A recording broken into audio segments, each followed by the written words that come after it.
Baik, selamat pagi. Assalamualaikum warahmatullahi wabarakatuh. Hari ini kita ketemu lagi dalam perkuliahan dasar-dasar teknologi bioproses. Hari ini kita akan membahas terkait, kalau minggu lalu kita membahas terkait pemilihan biokatalis. Nah, sekarang di sini kita akan mendiskusikan bagaimana si biokatalis atau si mikroba yang akan digunakan sebagai katalis dalam proses fermentasi itu dikuantifikasi pertumbuhannya. Nah, pertumbuhan dari sel mikroba itu dikuantifikasi ya. Jadi di sini kita lihat bahwa kalau sel yang kuning ini adalah selnya makan substrat atau dia diberi substrat ya di medium itu mengandung nutrisi yang kita sebut juga dengan substrat. Kalau sel ini diberi substrat, maka selain sel ini menghasilkan produk, sel ini juga akan tumbuh. Jadi sebetulnya di dalam kinetika pertumbuhan ini nanti kita akan lihat bagaimana hubungan pemanfaatan substrat ini menjadi sel yang jumlahnya bertambah banyak dan menjadi produk. Nah, pertama, sel itu bisa dianggap tumbuh atau definisi dari pertumbuhan sel ini ada dua aspek ya. Yang satu adalah selnya menjadi semakin besar dan pertambahan masanya juga menjadi semakin banyak, volume selnya menjadi semakin besar. Ya, jadi sel itu dianggap tumbuh, satu, selnya itu membesar, masanya makin banyak, volumenya membesar. Yang kedua adalah jumlahnya semakin banyak. Ya, jadi definisi pertumbuhan sel itu makin besar dan makin banyak. Nah, secara umum perbanyakan jumlah sel itu dicapai dengan pembelahan sel. Ya, jadi sel itu jumlahnya akan menjadi semakin banyak kalau dengan cara dia membelah diri. Nah, proses pembelahannya ya seperti yang sudah mestinya sudah diajarkan di mikrobiologi ya. Jadi dari satu sel itu akan terbentuk dua sel dengan komponen atau komposisi sel yang sama. Ya, jadi perbanyakan sel ini akan bisa menghasilkan dari satu sel itu akan bisa menghasilkan dua sel yang untuk mengkuantifikasi pertumbuhannya atau menentukan kinetika pertumbuhannya, kita bisa mengasumsikan bahwa dua sel yang dibentuk dari satu sel tadi ini punya kondisi yang sama persis dengan sel awal. Tentunya ini dengan asumsi-asumsi tertentu ya. Nanti di belakang kita akan bahas bahwa kalau pertumbuhan sel itu dalam kondisi yang baik, sel bisa tumbuh dalam kondisi yang baik, nutrisinya mencukupi, kemudian komposisi dari medium atau substrat itu seimbang untuk pertumbuhan optimal sel, maka kondisi selnya akan sangat sehat. Selnya akan tumbuh dengan cepat. Nah, ketika dia tumbuh dengan cepat ini atau dengan sehat ini, dia akan menghasilkan sel baru yang sama persis dengan sel awalnya. Sehingga Anda bisa lihat bahwa ada istilahnya waktu ganda ya. Jadi nanti waktu yang diperlukan bagi sel untuk mencapai 2 kali jumlah semula. Karena proses perbanyakan sel di sini adalah dengan menggandakan diri atau membelah diri. Selain membelah diri, ada beberapa jenis mikroba yang kita tidak bisa mengkuantifikasi pertumbuhannya secara sederhana dengan cara menghitung jumlahnya. Contohnya jamur. Nah, jamur ini dia bisa membentuk benang-benang ini ya, hifa, miselium, kemudian makin lama makin banyak. Nah, kalau bentuknya seperti ini, kita tidak bisa mengkuantifikasi pertambahan jumlah sel. Kalau seperti ini, kira-kira apa yang bisa dikuantifikasi?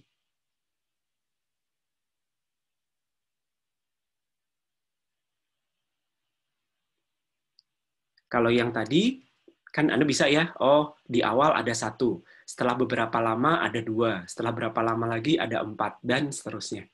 Karena Anda bisa menghitung jumlah selnya terhadap waktu. Nah, kalau yang seperti ini, berarti Anda butuh cara lain untuk mengkuantifikasi pertumbuhan. Karena sebetulnya di sini selnya juga tumbuh. Tapi kalau yang seperti ini, selnya tidak terlihat, Anda tidak bisa mengkuantifikasi jumlahnya terhadap waktu.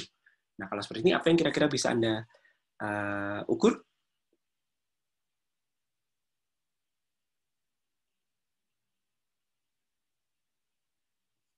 Halo, ini sudah pada bangun belum ya?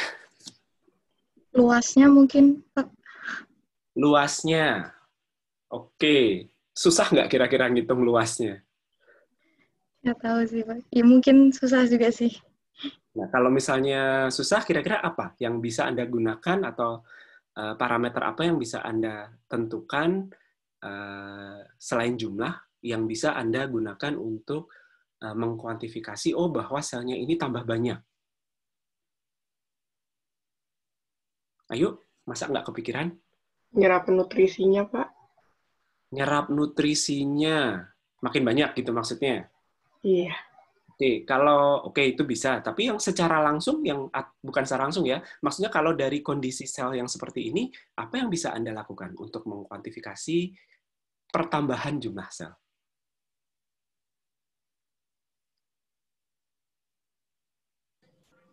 Konsentrasinya, Pak. Konsentrasi itu Anda berarti ngukur apa?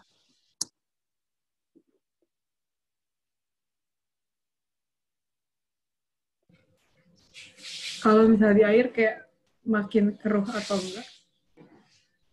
Oke, itu bisa makin keruh. Nah, kalau jamur kan secara umum apa yang bisa dilakukan? Anda menghitung beratnya, ya.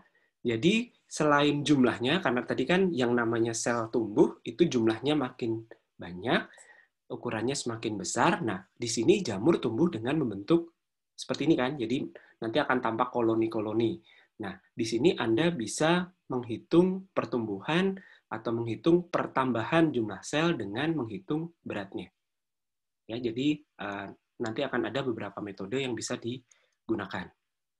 Nah, sehingga untuk mengkuantifikasi pertumbuhan, Anda bisa melakukan perhitungan jumlah sel secara langsung. Ya, jadi memang betul-betul yang tadi sudah disampaikan ya, di awal jumlah selnya berapa. Nanti makin lama, waktunya makin lama, berapa jumlah selnya itu dihitung. Nah, ini metodenya dengan menggunakan alat yang namanya counting chamber atau hemositometer. Nanti kita lihat bentuknya seperti apa.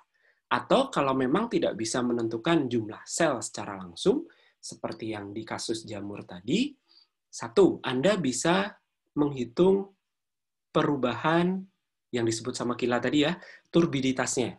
Jadi karena selnya semakin banyak, sel yang tumbuh itu jumlahnya semakin banyak, maka kekeruhan di larutan itu akan semakin tinggi. Ya, jadi semakin keruh larutannya itu menunjukkan semakin banyak sel yang ada di dalam larutan. Ini menggunakan alat spektrofotometer, misalnya. Atau ya Anda ukur beratnya. Jadi memang di sini Anda melakukan penimbangan ya. Jadi sel itu Anda pisahkan dari cairannya, disaring gitu ya, disaring kemudian dikeringkan sehingga Anda akan mendapatkan berat kering. Atau cukup dipisahkan dari cairan dengan cara sentrifugasi. Sehingga nanti karena sel itu padatan ya, mediumnya cair, Anda sentrifugasi maka akan terpisah bagian cair dan padat. Kalau makin banyak selnya untuk volume total yang sama, maka si padatannya juga akan semakin bertambah. Nah, selain itu, Anda juga bisa menghitung dari jumlah koloninya.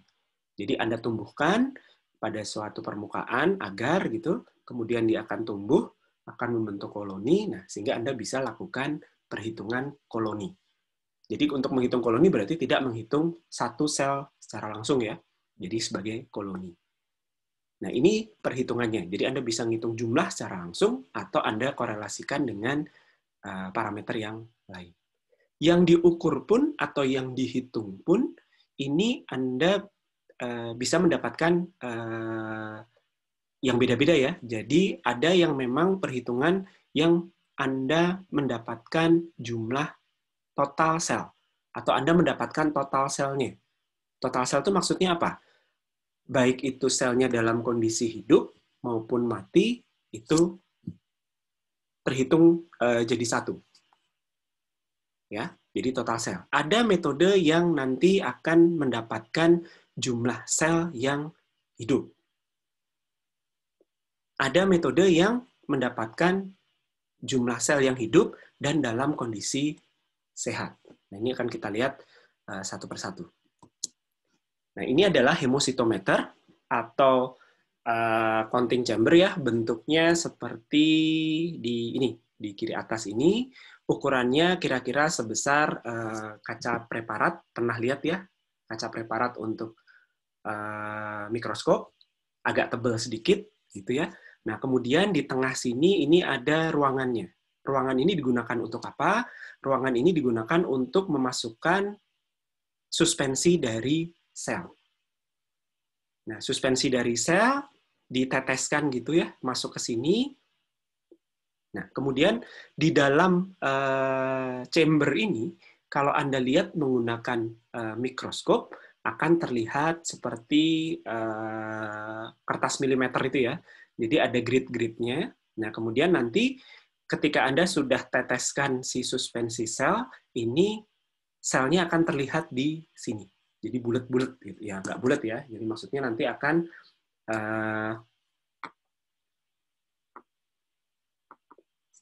muncul sel di sini. Akan terbaca selnya. Nah, ini Anda hitung. Dengan bantuan mikroskop ya, tentunya Anda hitung berapa jumlah selnya. Cara ngitungnya gimana? Ya, cara ngitungnya Anda hitung, Anda melakukan rata-rata perhitungan pada setiap kotak. Jadi misalnya di sini ada 4 kotak, Anda hitung masing-masing berapa, lalu Anda rata-ratakan, terus Anda bagi dengan volume di kotak itu. Jadi misalnya volume kotaknya ada di sini ya, ada ukurannya, nanti Anda bagi. Ya, jadi nanti akan muncul sel. Nah,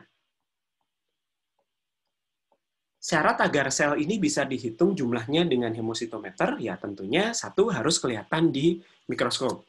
Jadi ukuran selnya itu harus terlihat di mikroskop dengan perbesaran yang dimiliki oleh mikroskop tadi ya.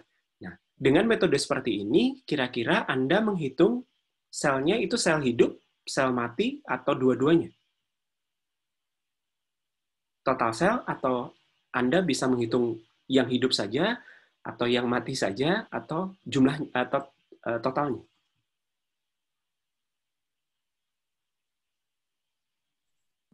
Totalnya, Pak.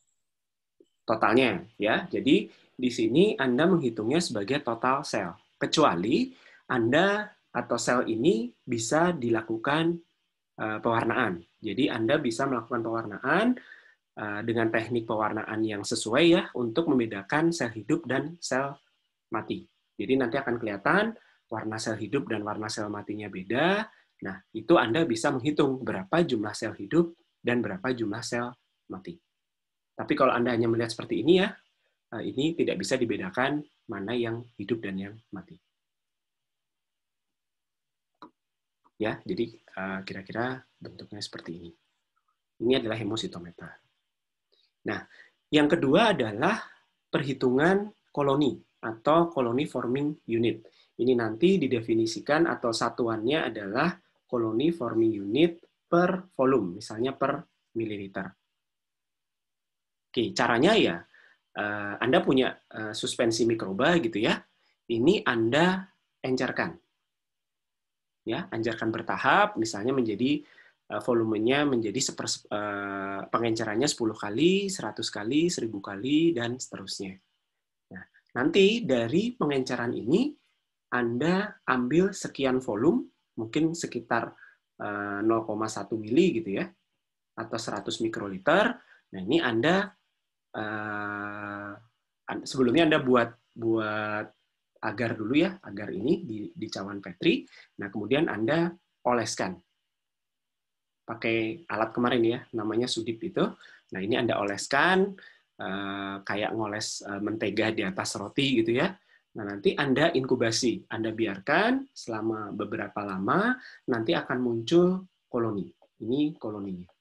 Jadi titik-titik putih yang tampak itu adalah si koloninya. Karena ini bisa terlihat mata ya, jadi ini bukan satu sel. Nah, kalau suspensi atau konsentrasi mikroba pada tahap pengenceran tersebut terlalu besar, maka koloninya akan terlihat banyak. Nah, sebaliknya, kalau terlalu encer ya cuman sedikit atau malah tidak muncul. Ya, jadi Anda lakukan pengenceran seperti ini.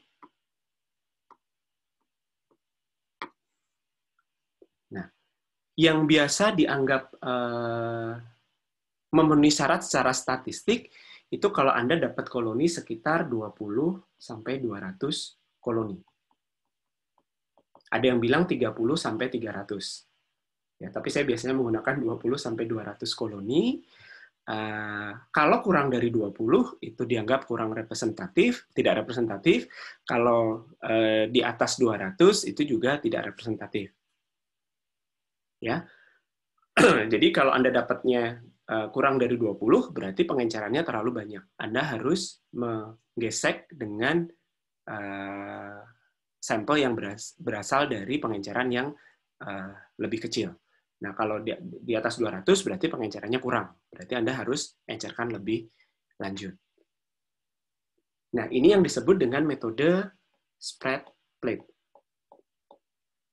Karena koloni suspensi mikroba itu Anda spread, Anda oleskan di atas permukaan. Nanti tinggal dihitung ya. Misalnya Anda tadi masukkan 100 mikroliter, terus dapat sekitar 150 koloni. Ya tinggal dibagi saja. Nanti per mililiternya itu ada berapa koloni, berapa CFU per mililiter. Ini yang spread plate. Selain spread plate, ada gambarnya nggak ya? Nah, jadi yang atas, yang tadi ya, cara menumbuhkan koloninya memang Anda buat agernya dulu, terus suspensinya diteteskan, lalu dioleskan. Nah, ada juga metode yang disebut dengan pour plate. Kalau pour plate, ini dibalik. Jadi sampel suspensinya diteteskan dulu ke dalam cawan Petri, kemudian dituang dengan agar. Baru nanti agarnya membeku, kemudian koloni suspensi mikroba itu akan tumbuh sebagai koloni. Kemudian ini yang dihitung. Ya, ada dua cara untuk menghitung koloni. Metodenya disebut dengan total plate count.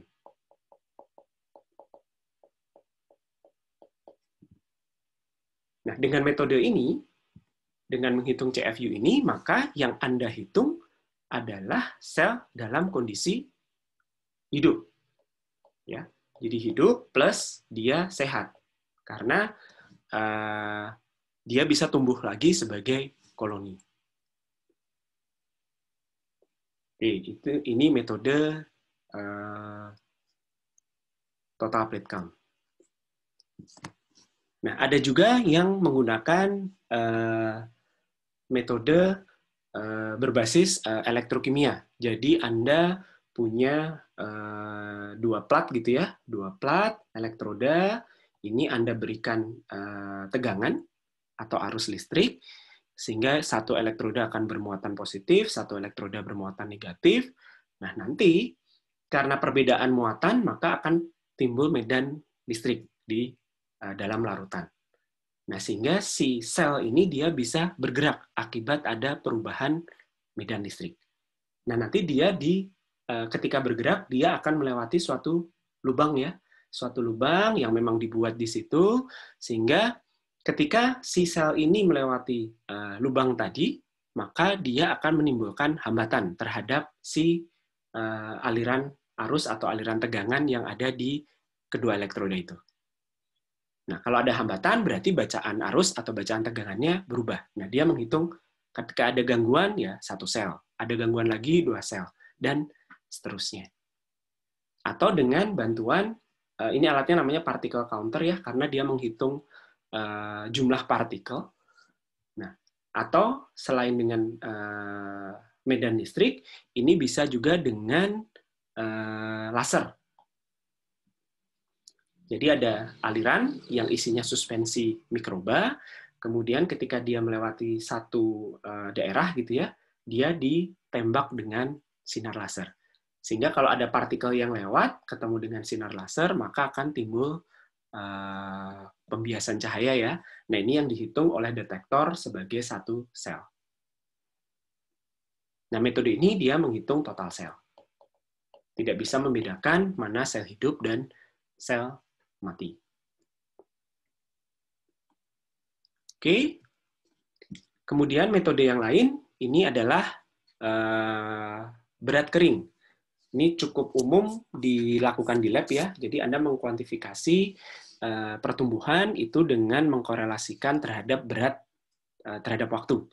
Caranya bagaimana? Ya, tadi suspensi mikroba itu Anda saring sehingga terpisah antara mikroba dan mediumnya, kemudian dikeringkan di oven selama beberapa waktu. Itu ada standar protokolnya pada temperatur berapa, waktunya berapa. Nah, ini Anda lakukan pengeringan secara berulang. Jadi dikeringkan dulu, kemudian dikeluarkan ya, didinginkan, ditimbang, kemudian dikeringkan lagi, didinginkan lagi, terus ditimbang. Nah, ini sampai beratnya konstan. Nah, kemudian dicatat beratnya. Sehingga nanti Anda dapatkan sebagai berat per volume awal sampelnya. Nah, ini yang disebut dengan berat kering. Nanti tinggal dihitung terhadap waktu seperti apa.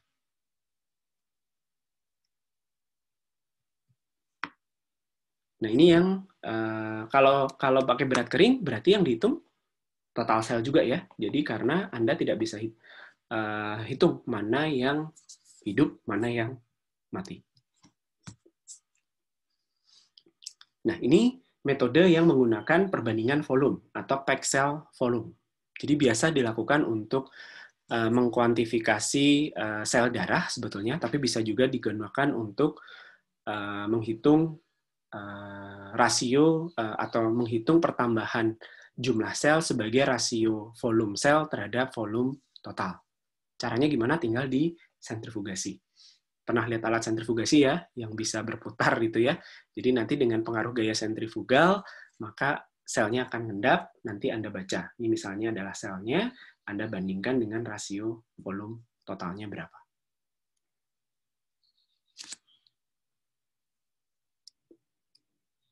Oke, ini metode yang namanya perhitungan optical density atau menentukan turbiditas atau kekeruhan. Alatnya ini ya, namanya spektrofotometer. Mestinya pas MPA sudah pernah melihat. Nah, ini jumlah sel ini dikorelasikan terhadap kekeruhannya. Caranya bagaimana? Ya, ini ada kuvet ya. Kuvet Anda isi dengan suspensi mikrobanya, kemudian Anda ukur pada lambda tertentu, panjang gelombang tertentu. Ini kemudian Anda dapat nilai absorbansi. Absorbansi itu berarti jumlah sinar yang bisa diserap oleh suspensi tadi. Atau balikannya, namanya transmitansi. Ini adalah yang bisa diteruskan. Nah, semakin keruh selnya, ini tentunya Anda perlu menggunakan belangko ya. Belangko ini adalah suspensi atau cairan yang digunakan sebagai titik nol perhitungan Anda. Jadi biasanya ya medium tanpa suspensi sel atau medium tanpa selnya. Nanti Anda dapat berapa absorbansi atau transmitannya. Makin keruh berarti absorbansinya semakin besar, transmitasinya semakin kecil. Ini akan linear. Oke. Nah, nanti dengan menggunakan spektro, Anda juga bisa mengkorelasikan antara absorbansi atau optical density terhadap waktu. Nah, berbarengan Anda sebetulnya bisa membuat kurva, istilahnya kurva standar ya. Jadi Anda punya suspensi sel, satu Anda ukur dengan spektro, sehingga Anda dapat absorbansi terhadap waktu. Kemudian suspensi, sebagian suspensi Anda keringkan dengan metode gravimetri tadi, Anda dapat berat kering. Atau Anda lakukan pengukuran dengan hemositometer sehingga Anda dapat jumlah sel. Nah, ini Anda bisa korelasikan. Anda bisa membuat kurva standar antara jumlah sel atau berat kering sel terhadap absorbansi. Sehingga nanti pada perhitungan selanjutnya Anda cukup ukur optical density. Kenapa? Karena perhitungan optical density ini relatif cepat. Anda kan tinggal siapkan suspensi selnya, siapkan belangkonya, masukkan ke alat spektro, terus diukur. Anda langsung dapat nilai optical density. Nah, nanti optical density berkorelasi dengan berapa jumlahnya atau berapa massa keringnya, ini Anda korelasikan dengan si kurva. Tinggal begitu saja.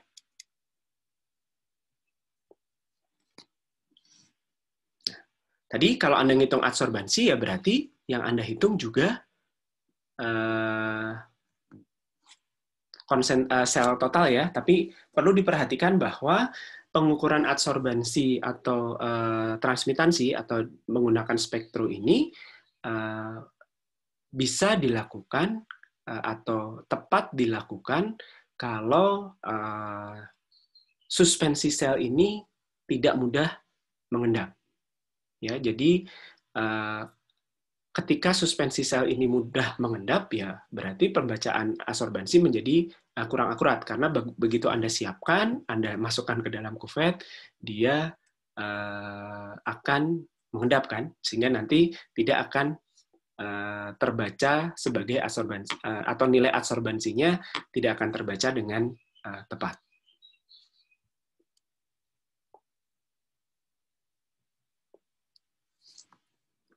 Nah, metode mana yang perlu Anda pilih atau ketika nanti Anda perlu menentukan kinetika pertumbuhan mikroba, lalu Anda harus memilih metode yang mana atau metode pengukuran yang mana. Nah, ini perlu Anda sesuaikan dengan satu, kondisi selnya ya. Jadi tadi Anda tidak bisa mengukur, contohnya Anda tidak bisa menggunakan hemositometer untuk mengkuantifikasi si jamur karena dia tidak bisa dipisahkan sel satu dengan yang lainnya. Nah, ini akan disesuaikan dengan kondisi sel dan metode kultivasinya. Ya, jadi tergantung sifat dari selnya bagaimana, terus nanti Anda menggunakan metode kultivasinya seperti apa.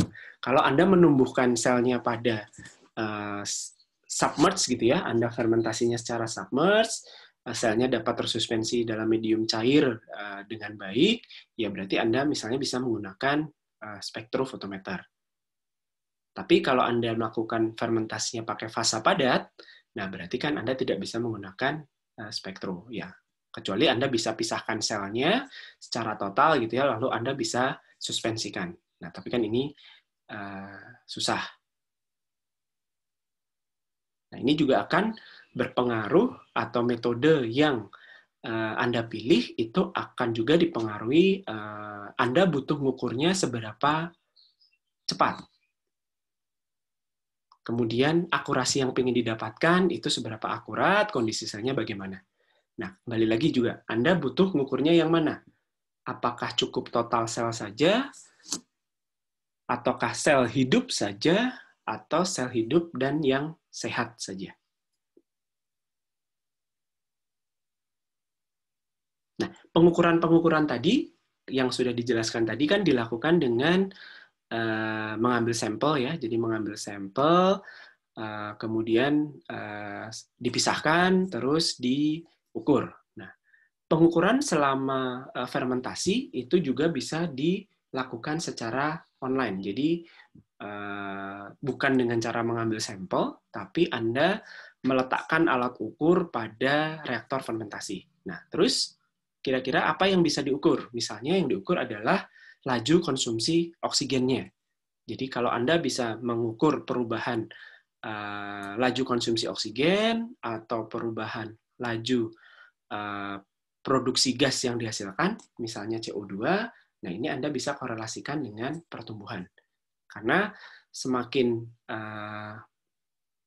besar atau semakin banyak jumlah selnya, maka konsumsi oksigennya akan meningkat atau produksi gas CO2-nya akan semakin banyak. Nah, ini Anda bisa korelasikan dengan jumlah sel. Nah, ini bisa juga Anda gunakan untuk mengkuantifikasi pertumbuhan.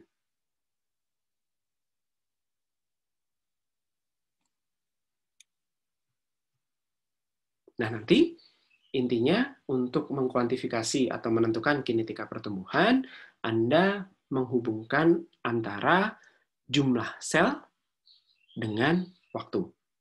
Nah, kalau Anda tumbuhkan dalam reaktor batch, Anda masih ingat ya, pada reaktor batch itu inokulum masuk, atau sel awal itu masuk, kemudian medium substrat itu masuk, kemudian reaktor dijalankan. Fermentasinya dijalankan, pada saat fermentasinya sudah berjalan, Anda tidak lagi menambah medium maupun sel. Nah, sehingga sel itu akan tumbuh, akan semakin banyak jumlahnya, memanfaatkan substrat yang ada di dalam reaktor. Nah, dia akan tumbuh, nanti akan muncul istilahnya adalah fasa pertumbuhan ya. Jadi ada fase adaptasi ini di awal-awal fermentasi. Kenapa atau disebut juga lag phase? Ini adaptasi. Karena selnya beradaptasi dulu dengan kondisi di dalam reaktor. Dia beradaptasi dengan nutrisi yang ada, komposisi yang ada, temperatur dan pH gitu ya. Nah, setelah dia beres adaptasi, dia sudah teradaptasi dengan lingkungan di dalam reaktor, maka pertumbuhannya akan meningkat. Ini yang disebut dengan fasa pertumbuhan dipercepat. Nah, kemudian kalau sudah sangat cocok ya, dia sudah sehat, sudah tidak perlu adaptasi lagi, maka pertumbuhannya akan makin cepat. Sehingga di sini di bagian 3 ini dia akan masuk ke fasa logaritmik.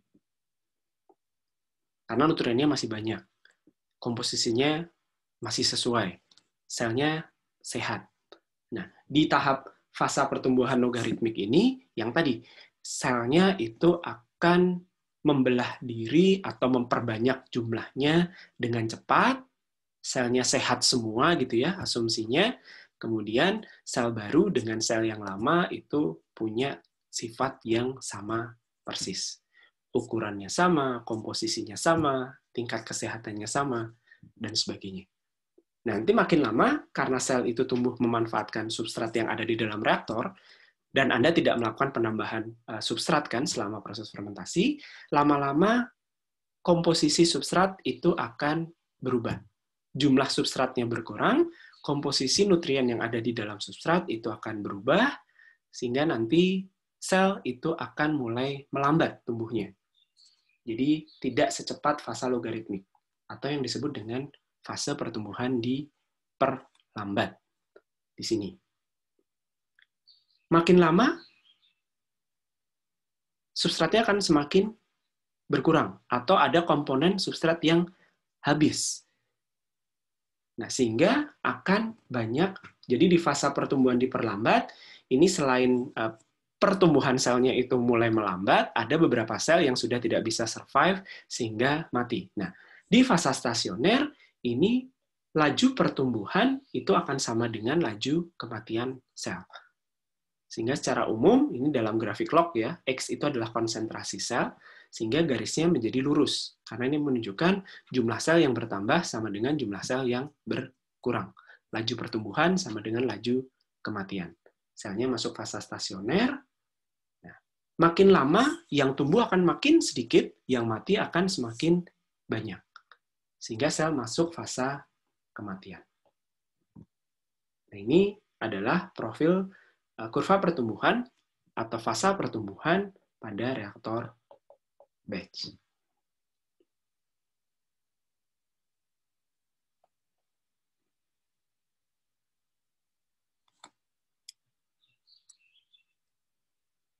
Nah, terkait pertumbuhan, Anda bisa mendefinisikan yang disebut dengan waktu generasi, atau disebut juga dengan waktu ganda.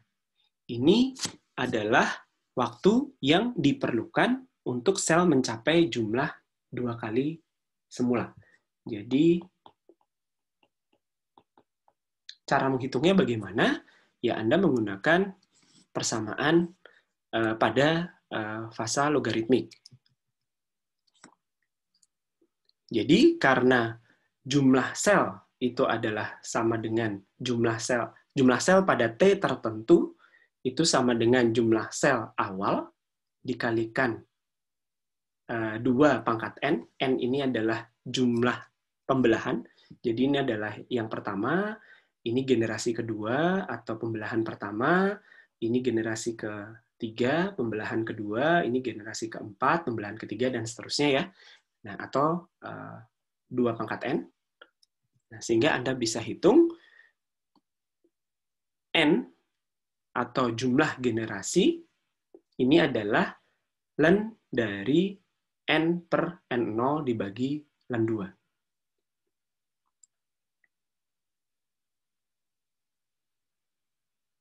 Dari persamaan ini. Ya, jadi Anda ln-kan. Kalau ngitung lajunya, ya berarti generasi dibagi waktu. Tinggal rumusnya disesuaikan. Nah, waktu ganda atau waktu generasi ini berarti N per N0-nya sama dengan 2. Anda bisa hitung berapa waktunya nanti.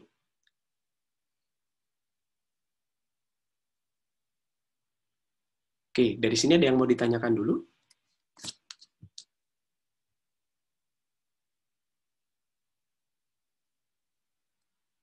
Silakan. Atau dari Pak Chandra ada yang ditambahkan, Pak? Ini aja Pak, nanti diselesaikan ternyata bukan 21, jadi mungkin sampai ke latihan. Jadi setelah ini kan ada latihan, mungkin sampai di situ dulu sama Pak Wawan. Oke, Pak. Setelah ini kan latihan. Jadi saya salah lihat. Ya. Ya. Kalau terkait perhitungan mikroba ada yang mau ditambahkan, Pak? Ya, jadi kembali lagi kan ya mungkin sebagai yang kita bicarakan di sini itu adalah pertumbuhan mikroba dalam fase submerge ya. Jadi semuanya yang di dalam fase cairan yang kita bicarakan, yang nantinya memang kita bicarakannya juga nantinya di reaktor atau di bioreaktor yang fase submerge, jadi cairan. Ya, jadi semua bicarakan itu adalah yang submerge. Ya, jadi perlu dipahami. Padahal kan memang kan ada jenis-jenis yang fase padat begitu ya. Nah, ya kalau fase padat kan tidak metode-metodenya tidak sepenuhnya apa yang kita bicarakan ini bisa dipakai. Ya, jadi ada teknik-teknik lain yang harus digunakan untuk menentukan kalau medianya media padat. Ya, termasuk juga sebetulnya pertumbuhan mikroba itu ya ini kan karena ini nanti berkaitan dengan bioreaktor, jadi metode-metode ini yang biasa dipakai. Ya, tapi kalau bioreaktornya fase padat, maka pertumbuhan dalam fase padat tidak bisa, ini tidak dibicarakan ya, kan tidak, jadi tidak bisa diukur secara langsung gitu. Ya, jadi kita bisa bayangkan mikroba tumbuh di dalam fase padat, kan nggak bisa kita mengukur menggunakan kuantitas yang kita sudah bicarakan ini, mau pakai counter turbidity meter. Nah, jadi tidak ATP. Jadi tidak bisa langsung, mungkin perlu pengukuran-pengukuran yang lain yang tidak langsung begitu, ya. Diekstrak misalnya, jadi untuk tahu berapa mikroba yang tumbuh di media padat itu, mungkin kita harus mengekstrak apakah ATP-nya, ya, atau ekstrak kandungan RNA-nya, bisa jadi memang agak lebih susah begitu, ya, kalau media padat. Kemudian yang penting lagi, cukup penting juga, yaitu sebetulnya di industri pangan gitu. Ya, itu juga kan sebetulnya hal yang penting diketahui, bagaimana sih, kan walaupun mau tidak mau makanan itu, ya, makanan yang sudah kita kalengkan atau kita sudah dimasukkan ke dalam wadah, itu kan ada kemungkinan mikroba itu bertumbuh di sana begitu, ya. Jadi, nah,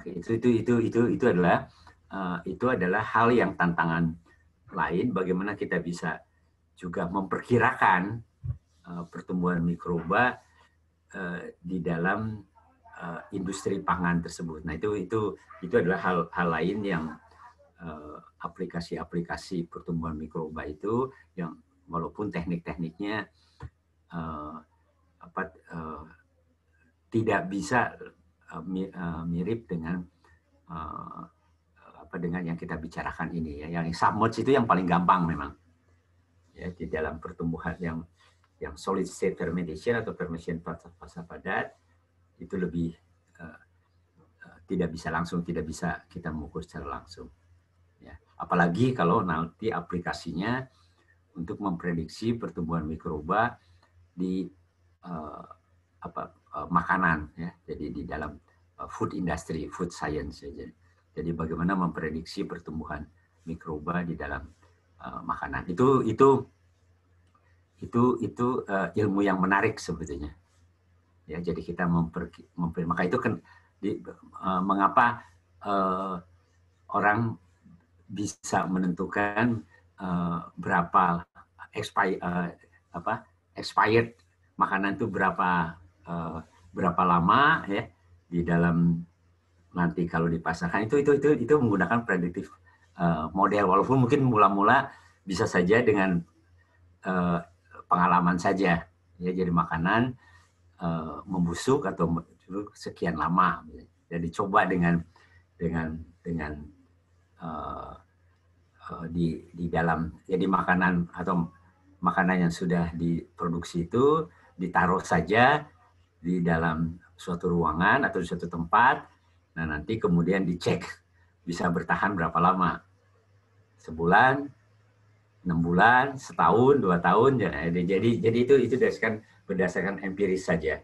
Tapi sebenarnya sekarang ada ilmu yang disebut dengan menggunakan model predictive model, ya, predictive model untuk pertumbuhan mikrob di dalam industri pangan. Mungkin itu tambahan dari saya. Baik, terima kasih. Saya lanjutkan lagi.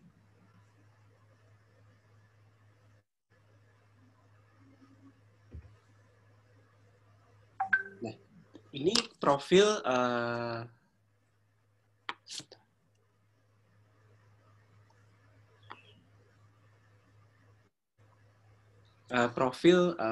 sel. Jadi X itu adalah sel, S itu adalah substratnya. Kalau fermentasinya dilakukan secara batch. Tadi Anda sudah lihat bahwa sel itu yang coklat, ya, dia akan mengalami fasa pertumbuhan, ya. Jadi ada fasa adaptasi, kemudian masuk fasa logaritmik, kemudian masuk fasa stasioner, kira-kira seperti itu. Nah, bersamaan dengan itu substrat akan dikonsumsi, ikut garis yang merah. Berarti kalau awalnya substratnya di sini, maka bersamaan dengan tumbuhnya sel, maka substratnya juga akan semakin berkurang. Sehingga nanti dia akan mengikuti profil yang garis merah ini. Nah, pertumbuhan sel, kalau Anda waktu belajar kinetika reaksi gitu ya, atau ketika mempelajari konsep laju reaksi, ini kan biasanya laju reaksi itu dinyatakan sebagai mol per volume per waktu ya, atau konsentrasi per waktu. Betul ya, laju reaksi itu dinyatakan sebagai konsentrasi, perubahan konsentrasi per waktu. Nah, kalau ini kan kita bicara pertumbuhan sel, jadi kita mengamati laju pertumbuhan selnya. Nah, kalau laju pertumbuhan sel, ini kita agak sedikit berbeda, jadi tidak dinyatakan dalam konsentrasi per waktu saja, tapi dinyatakan sebagai laju pertumbuhan spesifik atau mu. Ini adalah perubahan sel terhadap waktu, perubahan konsentrasi sel terhadap waktu, tapi dibagi lagi dengan jumlah sel yang ada, atau konsentrasi sel, perubahan konsentrasi sel terhadap waktu dibagi dengan konsentrasi sel yang ada pada reaktor tersebut pada waktu tersebut. Ya, jadi parameter kinetika dari pertumbuhan sel ini biasa dinyatakan sebagai laju pertumbuhan spesifik. Ya, bisa konsentrasi atau bisa jumlah, tergantung metode yang digunakan. Nah, kenapa harus dinyatakan sebagai laju spesifik, tidak hanya laju? Karena perubahan konsentrasi ini nanti akan sangat dipengaruhi oleh ukuran reaktor yang digunakan atau volume kerja reaktor yang digunakan. Contoh, Anda punya inokulum, jumlahnya katakanlah 0,1 sel per liter gitu ya.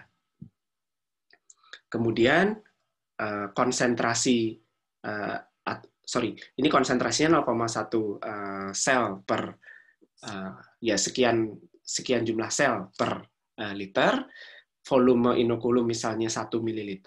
Nah, ketika 1 ml inokulum dengan konsentrasi sel tertentu, itu Anda masukkan ke dalam reaktor yang volumenya 100 ml dengan yang volumenya 1 liter atau yang dengan volumenya lebih besar lagi, dalam waktu yang sama, jumlah sel yang Anda dapatkan, konsentrasi sel yang Anda dapatkan, itu akan beda. Karena jumlah substrat yang masuk ke tiap reaktor itu beda. Ya, jadi walaupun konsentrasi inokulumnya sama, volume inokulumnya sama, Anda masukkan ke dalam reaktor, tapi kalau volume reaktornya itu beda, volume substratnya itu beda, maka pada rentang waktu yang sama, jumlah sel, konsentrasi sel yang Anda dapatkan itu akan beda. Nah, sehingga kalau Anda nyatakan laju pertumbuhan sel hanya sebagai perubahan konsentrasi terhadap waktu, ini Anda masih harus mempertimbangkan perubahan ini dilakukan pada volume reaktor berapa. Nah, sehingga Anda perlu istilahnya ya menormalkan ya. Jadi menormalkan atau Anda menghilangkan pengaruh volume reaktor tadi sebagai ya jumlah sel atau konsentrasi sel pada waktu tersebut. Sehingga menjadi laju pertumbuhan spesifik.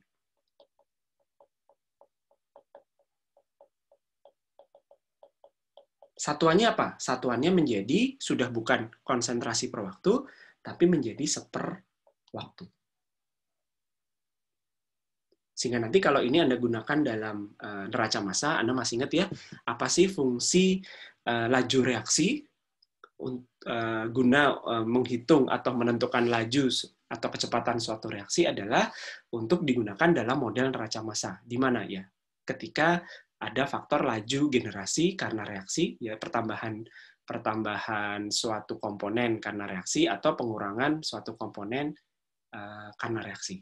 Nah, ini sama. Nanti Anda gunakan laju pertumbuhan spesifik ini pada neraca massa. Tinggal dikalikan volumenya, karena tadi faktor volume sudah kita hilangkan di dalam perhitungan laju pertumbuhan. Oke, karena mu atau laju pertumbuhan itu sama dengan 1/x dx per dt, maka Anda bisa integrasikan ya menjadi 1/x dx sama dengan mu kali dt gitu ya. Nah, Anda integrasikan, Anda dapatkan persamaan ini. Nah, ini adalah persamaan yang menghubungkan waktu terhadap perubahan konsentrasi dan laju spesifik pada fasa logaritmik. Nah, sehingga kalau tadi Anda punya konsep waktu ganda ya, atau waktu generasi, di mana waktu generasi adalah saat jumlah sel atau konsentrasi sel mencapai 2 kali jumlah atau konsentrasi semula. Kalau Anda punya nilai mu, waktu ganda Anda bisa hitung menggunakan persamaan ini.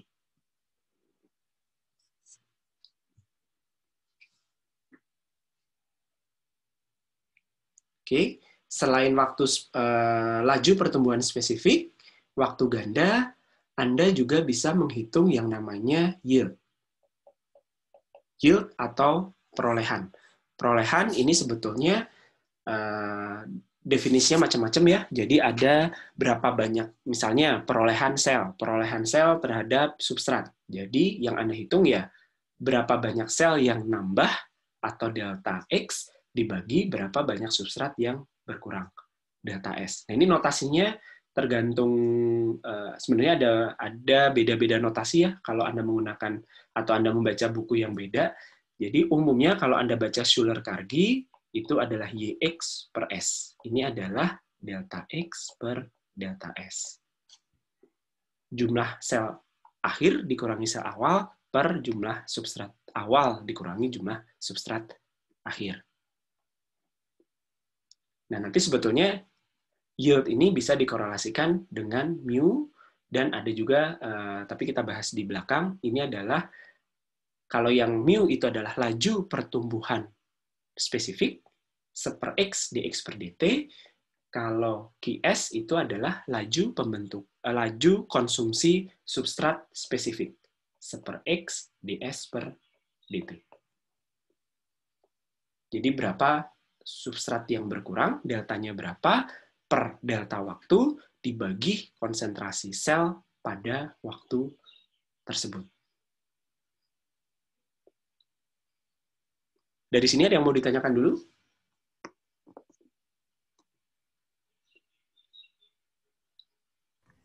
Ya, mungkin Pak Wawan coba ditanya salah satu mahasiswa apa bedanya, walaupun ini sudah dijelaskan oleh Pak Wawan tentang laju pertumbuhan spesifik, apa bedanya laju pertumbuhan sel dengan laju pertumbuhan spesifik dengan bahasa yang bukan bahasa matematik ini. Mungkin siapa yang Oke, Pak. Coba siapa itu dipanggil salah satu. Oke. Salah satu ya. Ilman. Silakan. Coba apa bedanya? Coba jelaskan, bukan dengan bahasa, bukan matematik ya. Apa bedanya laju pertumbuhan mikroba, ya, laju pertumbuhan mikroba dengan laju pertumbuhan mikroba spesifik. Coba dengan kalimat disebutkan apa bedanya.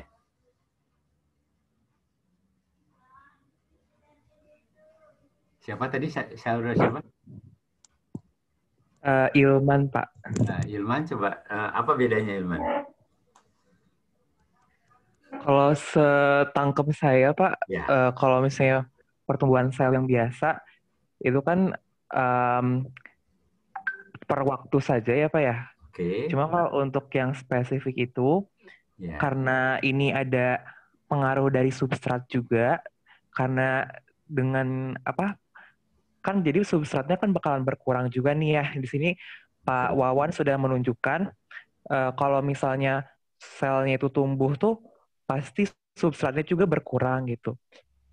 Karena dipengaruhi oleh ketersediaan substrat, makanya kayak ada faktor koreksi lagi, makanya dx per dt perlu dibagi lagi sama si jumlah sel atau konsentrasi pada saat itu juga gitu. Seperti itu Pak yang saya tangkap, Pak. Ya, jadi laju pertumbuhan spesifik itu ya, jadi yang namanya spesifik dia dibagi dengan konsentrasi sel pada saat itu gitu. Itu yang dimaksud dengan spesifik. Ya, jadi kalau pertumbuhan kan ya misalnya kalau biomas kan dx per dt. Nah, maka kalau spesifik itu dx per dt dibagi dengan jumlah konsentrasi sel pada saat itu, pada saat T itu. Ya, jadi semua pengertian spesifik itu dibagi dengan X. Jadi misalnya bisa saja laju pertumbuhan, laju pembentukan produk. Produk kan berarti kalau produknya P, laju pembentukan produk kan dP per dt. Nah, kalau spesifik itu adalah dP per dt dikali per X. Jadi spesifik itu adalah selalu dibagi dengan konsentrasi biomass pada saat itu.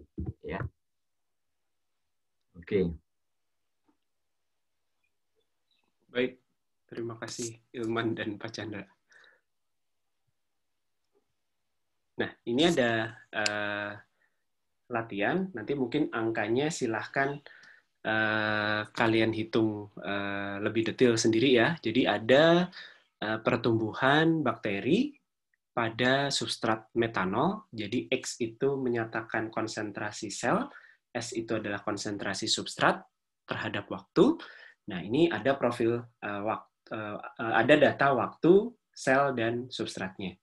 Nah, Anda diminta menghitung berapa laju pertumbuhan maksimumnya, kemudian menghitung berapa yield sel terhadap substrat, dan berapa waktu generasinya atau waktu gandanya. Nah, oke, sekarang mungkin tidak usah sampai menghitung. Kaila ada? Ya, Pak. Bisa diceritakan bagaimana cara Anda menghitung berapa mu max-nya? Kalau Anda punya data seperti ini. Apa yang Anda lihat dulu dari data ini? Oke, pertama mungkin diplotin dulu kali ya, Pak. Ya, diplotin dulu, jadi kayak dicari mu-nya. Dicari mu-nya. Jadi kayak di sumbu X-nya dibikin T-nya gitu. Terus kalau di sumbu Y-nya itu dibikin ln X per X 0. Terus?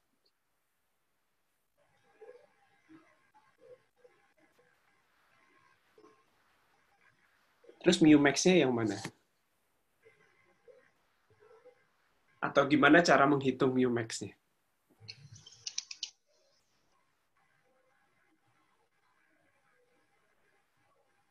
Atau ada yang ingat apa sih definisi? Pak Wawan, kalau mahasiswa bisa menggunakan annotate nggak? Harusnya bisa sih, Pak. Jadi bisa ngegambar kan? Bisa. Bisa nggak? Tapi mereka harus bisa menggunakan layar untuk coret-coret juga. Oh, dia harus layarnya harus layar yang touchscreen gitu. Rasanya iya. Kalau pakai mouse bisa kok, Pak. Kenapa? Pakai mouse bisa. Bisa pakai mouse bisa? Ya? Bisa. Oke. Boleh, silakan siapa? Kaila. Buat tahu caranya nggak? Ya. Ke view option kan ya. Di view option ada annotate. Diklik annotate-nya. Oke. Diklik annotate. Nah, terus nanti pilih yang mau yang mana mau nanti akan keluar kayak pena gitu. Udah bisa? Bisa kan? Bisa. Iya. Coba gimana? Atau sumbunya sudah saya gambar, silakan kamu timpa dari situ juga boleh.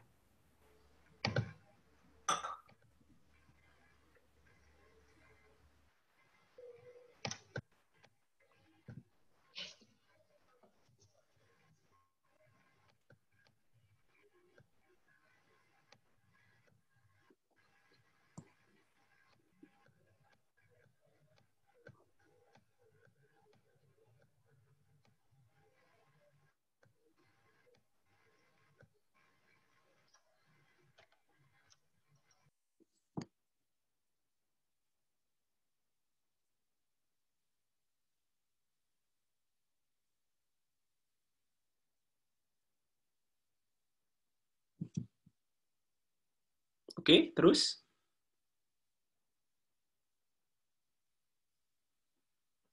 Yang perlu dicari adalah mu max ya, laju pertumbuhan spesifik maksimum.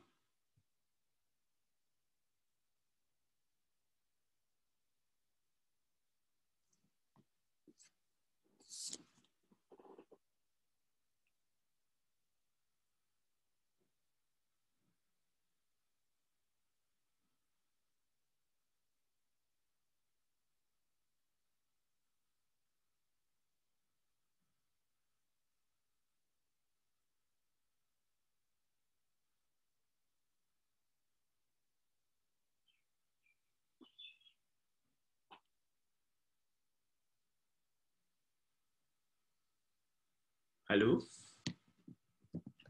Kalau misalnya kayak dicari masing-masing step gitu, Gimana? boleh nggak ya Pak kalau kayak gitu? Masing-masing step gimana?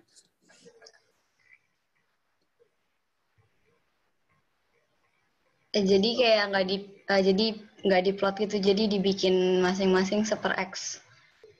Delta X per delta T gitu, terus dicari pada saat kapan dia paling besar mu-nya. Ya, oke. Maksudnya selisih-selisih ini? Ya, Boleh. Nanti Anda dapat mu yang paling besar, itu adalah Anda gunakan selisih mundur gitu ya. Delta X per delta T per X pada T tersebut. Itu bisa. Atau cara lain kira-kira kalau menggunakan data ini, Anda plotkan X terhadap T, kan nanti dia akan membentuk profil ya. Nah, Anda ingat lagi bahwa mu max itu dicapai pada fasa eksponensial. Jadi Anda tentukan dulu pada T berapa dan T berapa fasa eksponensialnya mulai dan berakhir. Nah, kalau sudah, ya nanti Anda bisa gunakan persamaan ini. Tapi X awal dan X akhir itu adalah X pada awal fasa eksponensial dan X pada akhir fasa eksponensial, dan T-nya adalah delta T pada rentang waktu eksponensial saja. Sehingga Anda dapatkan mu-nya sama dengan mu max. Karena mu max adalah laju pertumbuhan spesifik maksimum itu terjadi pada fasa eksponensial. Bisa dipahami ya? Anda boleh lakukan selisih mundur, terus setiap dx per dt-nya dibagi x pada t yang sedang ditinjau. Bisa, nanti dapat mu max. Mu paling gedenya yaitu adalah nilai mu maksimum, atau dengan menggunakan gambar. Paham ya? Kalau ngitung yield gimana?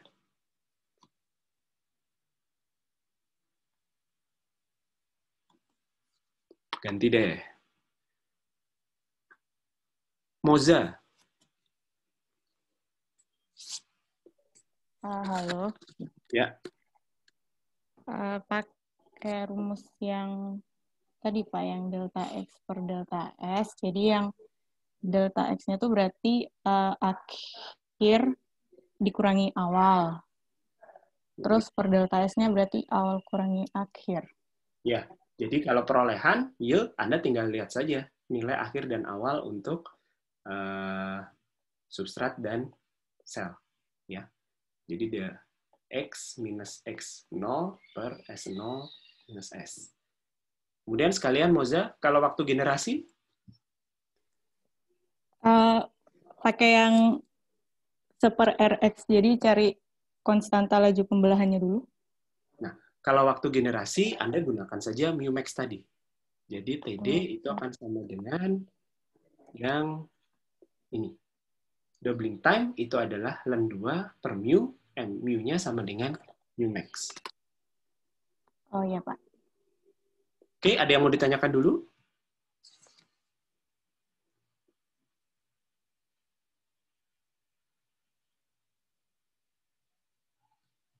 Baik, kalau tidak ada, Pak Chandra silahkan dilanjutkan, Pak. Bentar, Pak.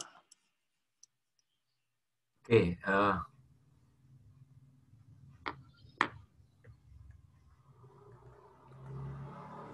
Share dari Pak Chandra atau request? ya, ini saya buka dulu.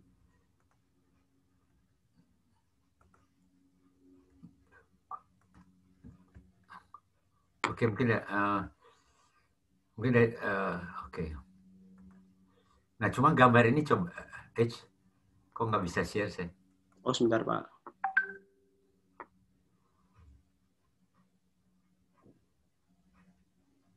Ya, silakan, Pak.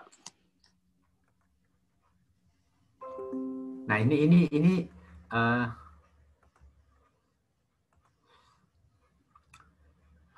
betul nggak? Sebentar, ini kita ini udah tadi ya. Nah, ini Pak Wawan, betul nggak yang dimaksud adalah biomass concentration at stationary phase terhadap initial concentration itu betul itu gitu. Jadi pengaruh konsentrasi substrat awal terhadap konsentrasi biomasa pada kondisi stationary.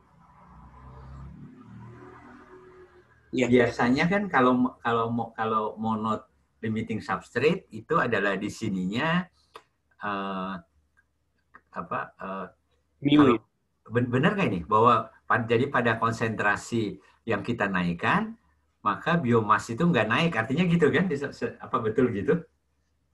Kalau ini sih konsentrasi awal terhadap konsentrasi biomasa. Ya, konsentrasi substrat awal. Ya, konsentrasi substrat awal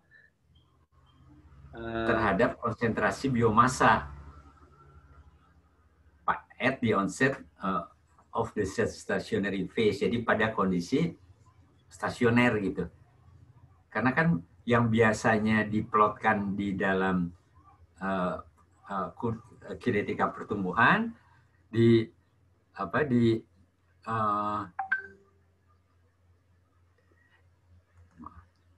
terhadap laju ya Pak ya? Terhadap laju kan, ini kan laju biasanya itu. Iya. Nanti saya baca lagi deh Pak. Ini saya ambil dari Stanbury. Ya, biasanya ini adalah laju, ya. Ini adalah laju terhadap konsentrasi substrat. Jadi laju itu akan nantinya akan meningkat. Nah, nanti setelah kondisi stationary itu laju tidak akan bertambah lagi. Begitu kalau biomass rasanya saya agak bingung juga tadi kalau baca. Kalau laju biasanya terhadap sisa substrat, Pak. Kalau ini konsentrasi biomasa terhadap konsentrasi awal substrat. Cuma nanti hubungannya saya cek lagi deh, Pak. Lihat di. Ya. Oke, jadi saya rasa yang umum kan bentuknya jadi ini betul ini, ya. Jadi kalau kita lihat, jadi ini adalah mu, jadi sini mu terhadap substrat, ya. Saya rasa monod itu kan kalau tadi perlu diingat bahwa monod itu ada satu limiting substrate, ya. Jadi substrat pembatasnya ada satu ini. Ya. Jadi ini adalah limiting substrate. Ya, jadi hanya ada satu limiting substrate-nya itu. Maka laju pertumbuhan spesifiknya akan mengalami saturasi gitu. Jadi seperti gambar, seperti kurva yang ada di sebelah kiri ini, ya. Jadi seperti kurva yang ada di sini, yang biru itu, ya. Jadi kalau konsentrasi substrat kita naikkan, maka kecepatan pertumbuhannya pada saat tertentu nggak bisa tambah lagi, itu yang disebut dengan mu max. Gitu. Ya, jadi monod Ya, dibacanya bagaimana mono atau ini mono karena orang Prancis ya. Jadi itu yang diusul atau yang dilihat oleh Monod ya. Pertumbuhan spesifik mikroba itu mengikuti persamaan ini. Nah, ini bukan berarti semua mikroba akan mengikuti persamaan Monod ini gitu ya. Tapi banyak mikroorganisme mengikuti persamaan ini. Ya, jadi kalau kita ingat kembali nanti pada saat bicara kinetika, ini kan mirip dengan kinetika enzimatik ini, ya, mirip sekali ini.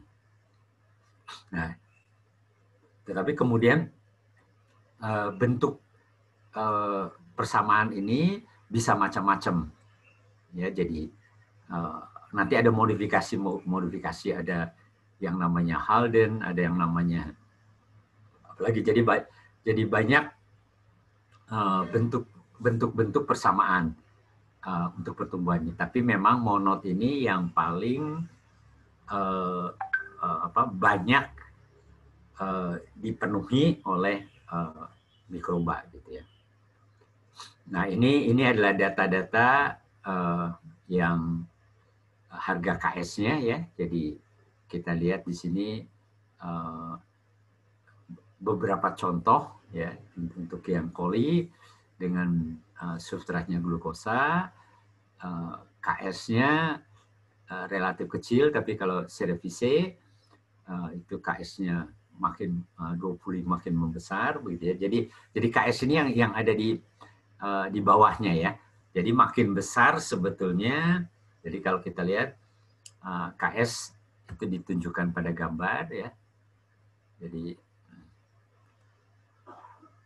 KS di sini ya. Jadi KS itu kan konsentrasi substrat yang di mana kecepatan pertumbuhan spesifiknya itu setengah dari maksimum. Ya. Jadi kecepatan. Jadi kalau KS-nya seperti ini, kita bisa lihat makin besar KS, maka gambarnya nanti akan makin landai begitu. Mungkin kalau mu-max-nya sama ya. Kalau mu-max-nya sama tapi KS-nya membesar, jadi kan dia akan makin melandai begitu. Ya. Tapi kalau KS-nya kecil, dia ini makin curam gitu. Ya. Jadi kan kalau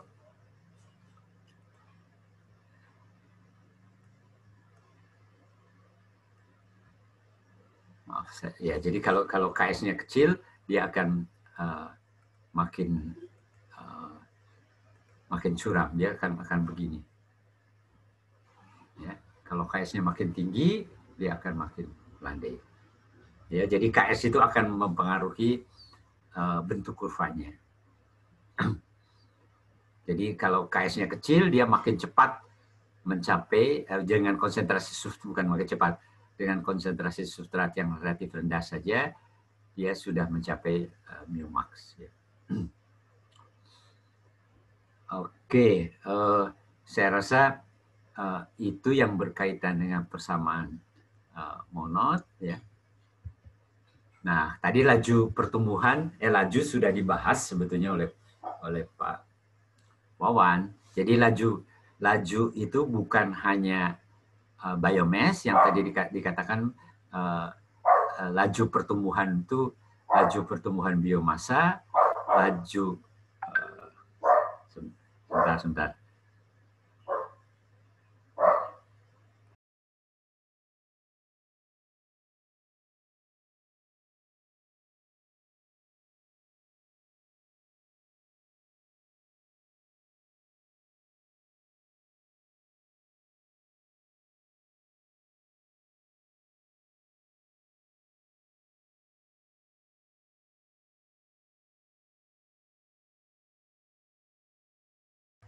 Oke, jadi RS ini laju pemanfaatan substrat, laju pembentukan produk, laju pembentukan biomass. Ya, jadi laju itu seperti tadi ya, kalau Rx berarti dx per dt. Ya, kalau Rp itu berarti dp per dt. Rs adalah karena S itu pemanfaatan jadi minus ds per dt. Ya, jadi itu yang nah pertanyaan ininya unitnya bisa dinyatakan dengan kilogram per liter per waktu, ya satuan massa per satuan volume reaktor per satuan waktu, atau mol. Ya, jadi bisa dipakai mau massa ataupun mol. Ya, jadi tergantung kita mau unitnya bagaimana. Ya. Nah, kalau spesifik, tadi saya sudah tanyakan kan. Jadi kalau spesifik itu selalu dibagi dengan konsentrasi biomassa pada saat T itu, gitu. Ya, jadi spesifik adalah laju pada saat dibagi dengan biomassa yang ada pada saat tersebut. Ya, itu yang dimaksud dengan spesifik. Jadi spesifik selalu demikian ya. Jadi dibagi dengan biomassa pada saat itu. Mungkin ada pertanyaan?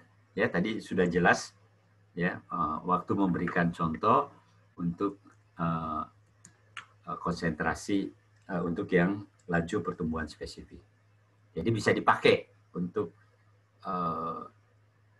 pembentukan produk spesifik, pemanfaatan substrat spesifik, itu boleh ya. Jadi dibagi dengan konsentrasi biomassa pada saat itu.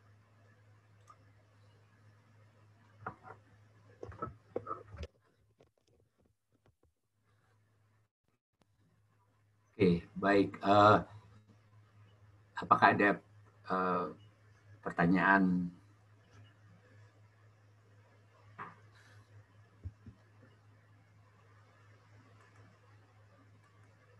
Nah, yield tadi juga sudah disampaikan oleh Pak Wawan. Ya, jadi perolehan itu tergantung kita mau definisikannya bagaimana. Ya, jadi lihat simbol ini ya. SX. Jadi berarti kalau yield X, S itu kan kita simbolkan untuk substrat, X adalah sebentar. Ini tergantung mendefinisikannya, melihatnya bagaimana gitu ya. Ini adalah yang diambil dari bukunya Heinen. Ya. Tapi kalau mengambil dari Schuller dan Kargi, ini kebalik ini. Ya betul ya Pak Wawan. Jadi ini SX itu kalau XX berarti substrat per biomass gitu.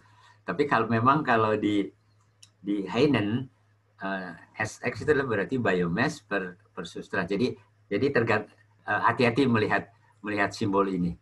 Ya, jadi kadang-kadang satu teks dengan teks yang lain berlainan. Kalau Schuller dan Kargi, kalau biomass per substrat di sini jadi XS gitu. X dulu baru S gitu. Ini pun produk per substrat biasanya P dulu, P per S gitu.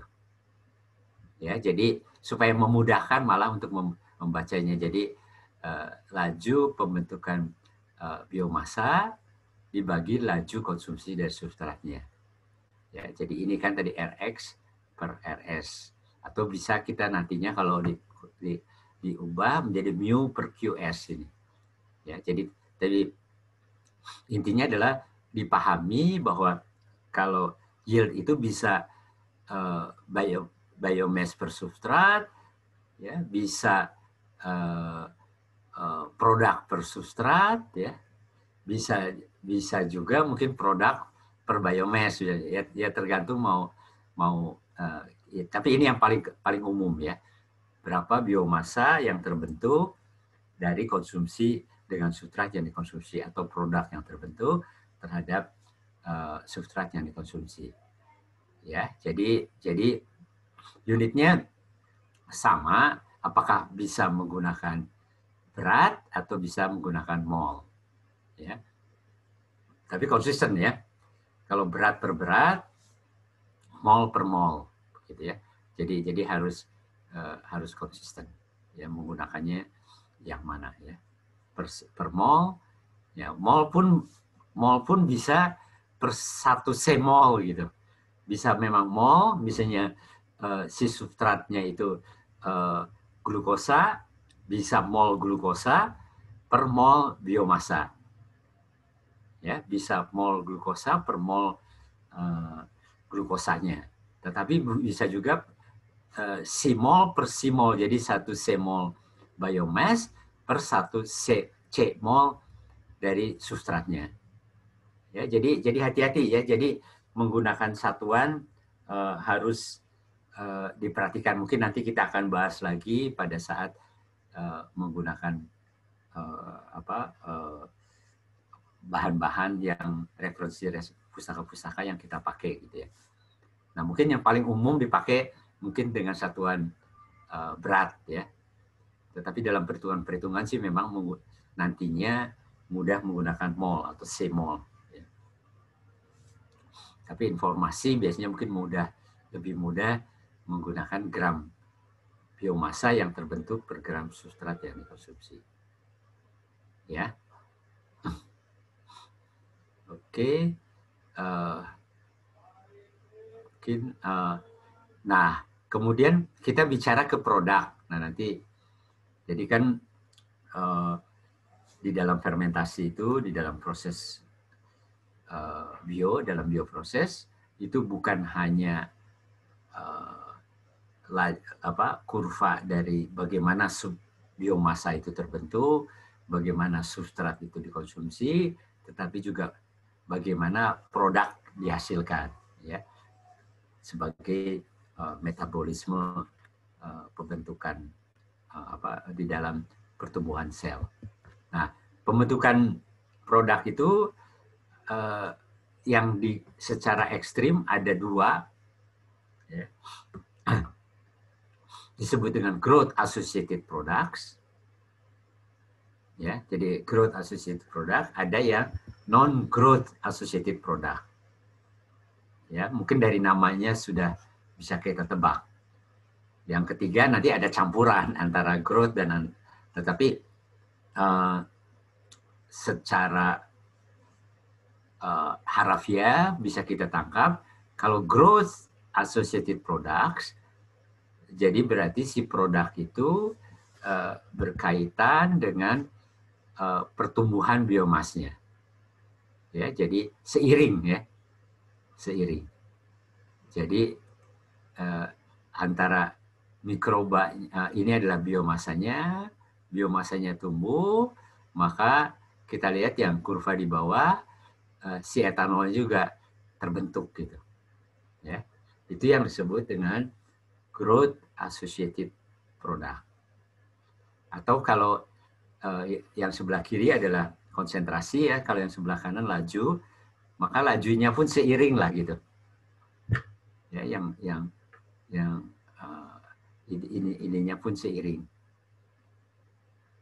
Ya, jadi kita lihat di sini kalau biomasanya lajunya naik, ya kemudian si etanolnya pun laju pembentukan juga naik juga. Walaupun ya tidak pas betul, puncaknya agak geser sedikit, tapi sangat terlihat adanya keterkaitan antara produk dengan biomasanya. Ya, ini contoh kalau dia growth associated. Kalau non growth udah bisa kita tebak, pasti tidak bersamaan antara pertumbuhan biomasa dengan pembentukan produknya, tidak bersamaan. Ya, non growth associated. Jadi kan tidak berkaitan lah ya, non growth associated. Jadi produk tersebut tidak berkaitan dengan pertumbuhan. Kalau growth associated product, berarti produk itu berkaitan dengan pertumbuhan biomasa. Ya, jadi biasanya malah kalau yang growth yang non growth, ya. Kalau kita lihat yang non growth, jadi biomasanya itu biomasa itu yang warna yang diberi tanda merah, ya. Jadi sebentar, ini gambarnya. Oh, ini adalah laju, ya, laju. Ini adalah kurva mungkin harusnya dilihat dari konsentrasi dulu gitu ya, yang paling enak. Yang kita lihat yang sebelah kanan dulu, ya. Kalau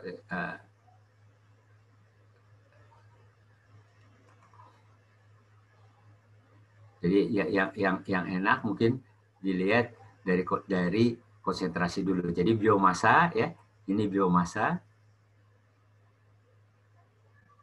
Ya. Ini biomasa.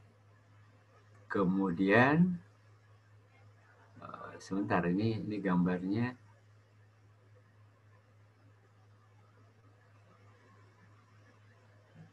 Oke.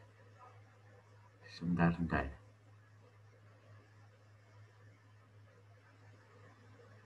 Apa ini gambarnya nggak salah, Pak Wawan? Ini konsentrasi ini. Karena penisilinnya itu yang biru gitu. Kalau ini malah penisilinnya yang ini. Atau geser ya panahnya? Nggak, panahnya yang mana? Karena ini agak bingung juga. Konsentrasi kan seharusnya kan kalau non growth associated pada saat pertumbuhan itu si produknya rendah begitu ya. Yeah. Kalau ini kan agak sulit dikatakan non growth, karena kalau memang betul penisilin itu yang warna biru, dari awal itu si penisilinnya udah terbentuk terus gitu. Seharusnya kurvanya agak kurva kalau penisilin itu yang biru harusnya bergeser ke sebelah kanan. Mungkin ada contoh. Nah, ini kira-kira gambar yang lebih bagus gitu. Jadi produknya, jadi ini adalah X adalah biomasanya, ya. Dan kemudian pada saat awal mikroba itu tumbuh, produk nggak terbentuk gitu. Nah, produk terbentuk kemudian gitu. Setelah mendekati stationary phase, produk itu baru terbentuk. Ya, itu yang disebut dengan non growth. Kalau growth associated itu seperti kurva yang di atas itu. X-nya naik, P-nya juga naik. Nah, kalau mixed growth, ya, kalau mixed growth ini seperti ya antara growth dan non growth, ya. Jadi sudah muncul. Jadi antara tidak seiring betul, tetapi juga tidak tidak seperti non growth associated. Non growth kan betul-betul pada saat mendekati stasioner baru produknya muncul. Kalau ini diantaranya, ya. Jadi itu yang berkaitan dengan growth associated dengan non growth associated. Nah, jadi berarti kan bagaimana menentukan kinetikanya, ya. Jadi kan kalau persamaan, karena kan persamaannya ini, ya. Jadi persamaan substrat nanti dikatalisis oleh sel, maka menjadi produknya, dan kemudian mungkin sel juga makin banyak, ya. Nah, jadi berarti kalau associated berarti produk ini selalu berkaitan dengan pembentukan sel kan, ya. Jadi berkaitan, ini berkaitan dengan sel, ya.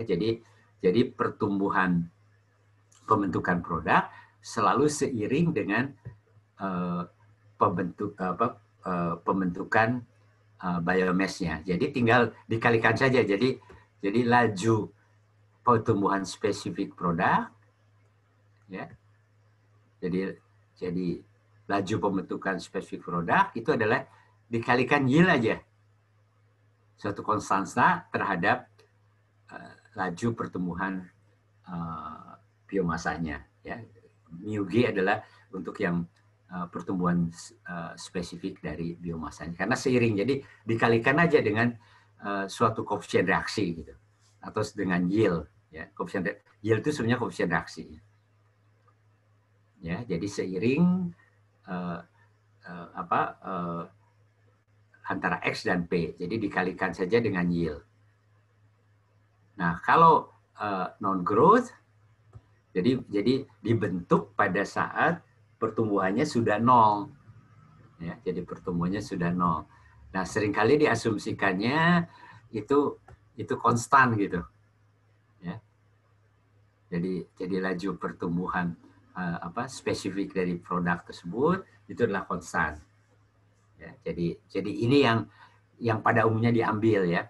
Jadi QP-nya, laju pertumbuhannya itu konstan. Tapi sebetulnya mungkin aja nggak konstan. Tapi yang banyak terjadi adalah QP-nya, laju pembentukan produk spesifiknya itu konstan. Nah, kalau mixed growth berarti gabungan. Ya. Jadi kalau mixed growth ini adalah kinetika ya, kinetika pembentukan produk spesifiknya itu gabungan antara growth associated, yaitu alpha dikalikan mu G, alfanya itu adalah yield, ya, yield PX dikalikan ditambah dengan beta. Ya, jadi ini nanti akan kita perdalam pada saat kita bicarakan bioreaktor. Jadi intinya adalah satu kan kita mempunyai kinetika pertumbuhan biomass, ya. Terus kemudian laju pembentukan biomass spesifik, laju pemanfaatan substrat, dan satu lagi adalah laju pembentukan produk. Ya. Nah, nanti laju-laju itu yang akan kita manfaatkan di dalam merancang reaktor. Jadi kinetik kan, laju kinetik itu kita akan masukkan ke dalam neraca massa di dalam reaktor. Ya, ya, saya rasa teknik reaksi kimia itu mereka dapatnya kapan ini? Semester lalu bukan ya? Iya, semester lalu, Pak.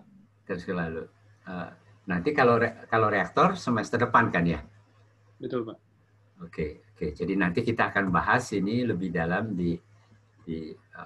nah kan teknik reaksi kimia itu menentukan reaction rate. Ya, jadi reaction rate di dalam reaksi-reaksi kimia. Nah, di dalam bioproses reaction rate yang penting adalah itu reaction rate pembentukan biomass, reaction rate pengurangan dari substrat atau konsumsi substrat, dan kemudian reaction rate pembentukan produk. Saya rasa itu yang ini dia ngapain Pak Wawan? Mungkin silakan Pak Wawan. Ini untuk latihan saja, nanti buat di rumah mahasiswa kita diskusikan di pertemuan berikutnya saja. Oke. Silakan dilanjutkan dulu saja Pak. Oke, jadi kita tidak oke. Ya, jadi kita akan masuk ke bagian yang berikutnya, ya, berkaitan dengan dampak-dampak. Sebentar, ini WA saya.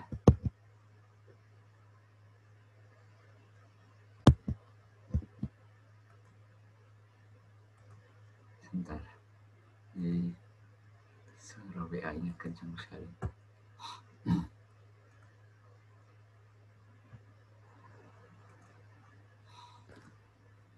Nah, kita akan masuk ke pengaruh lingkungan. Ya. Nah, pengaruh lingkungan ini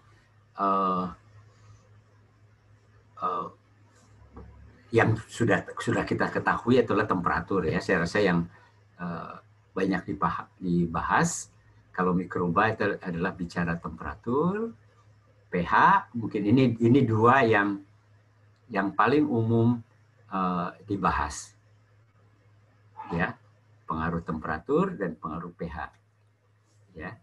Tetapi juga kita ingat sebetulnya faktor lingkungan lain yang penting itu adalah kadar air, ya. Mungkin kalau kadar air itu bukan cuma kadar air, tetapi juga tekanan osmotik, ya. Terus kemudian, ya sebenarnya tekanan osmotik hubungannya dengan kadar garam sebenarnya, ya, kadar garam, ya. Dan kemudian tekanan ini berkaitan untuk beberapa kasus itu penting, yaitu misalnya tekanan hidrostatik, tekanan mekanik, tekanan getar, ya. Jadi ini dalam kondisi-kondisi tertentu, ya, tekanan hidrostatik, tekanan terutama mekanik, ya, atau getaran sampai batas-batas tertentu kan bisa merusak sel, ya, dengan adanya menggunakan sistem pengadukan, ya, itu akan mengganggu sel, gitu, ya. Nah, saya rasa temperatur dan pH kita tahu bahwa pada kandungan mungkin temperatur dulu, ya.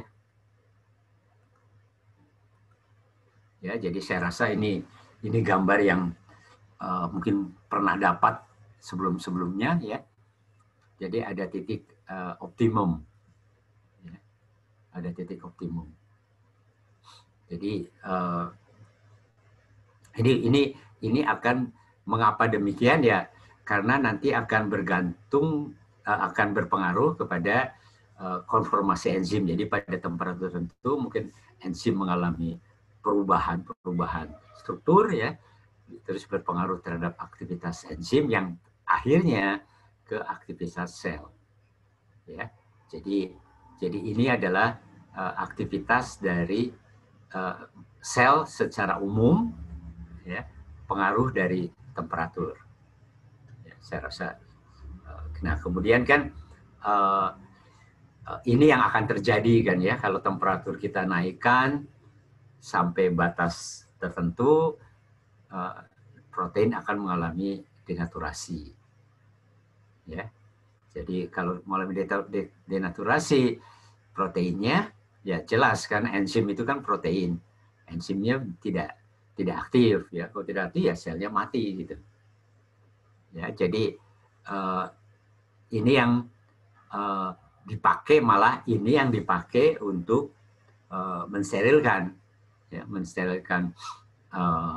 suatu media atau suatu wadah atau suatu tempat dengan memahami apa yang terjadi pada temperatur tinggi tertentu itu, ya, sehingga bisa mematikan atau bisa mensterilkan dengan menggunakan termal, ya. Jadi konsep ini yang dipakai untuk sterilisasi, ya. Nah, nanti akan digunakan nanti pada suhu tertentu, ya, waktu tertentu, maka protein itu mengalami denaturasi, ya, terus kemudian sel bisa mati, begitu, ya. Nah, ini yang dipakai untuk konsep sterilisasi pada temperatur tertentu dan bahkan menggunakan temperatur tinggi. Nah, ini kelompok-kelompoknya, ya. Jadi kelompok penamaan saja, ya. Ada yang mikroba bekerja dengan temperatur relatif rendah, kemudian yang relatif namanya sikrofil, mesofil, dan termofil. Mungkin yang paling umum kita pakai adalah mesofil. Ya, ini yang paling umum kita gunakan. Ya, yang paling umum kita gunakan adalah mesofil. Ya, bisa saja sih kita menggunakan yang termofil ya untuk kasus-kasus tertentu ya. Tetapi di dalam produksi pada umumnya menggunakan yang mesofil. Ya, jadi maka itu tidak heran kalau nanti kita bekerja baik itu di penelitian ataupun di dalam lab instruksional ya, yang nanti mendapatkan pertumbuhan ya pada rentang-rentang mungkin 30 sekian derajat itu bekerjanya. Ya. Nah, mikroba yang termofil ya ada. Jadi ini adalah memang kelompok-kelompok mikroba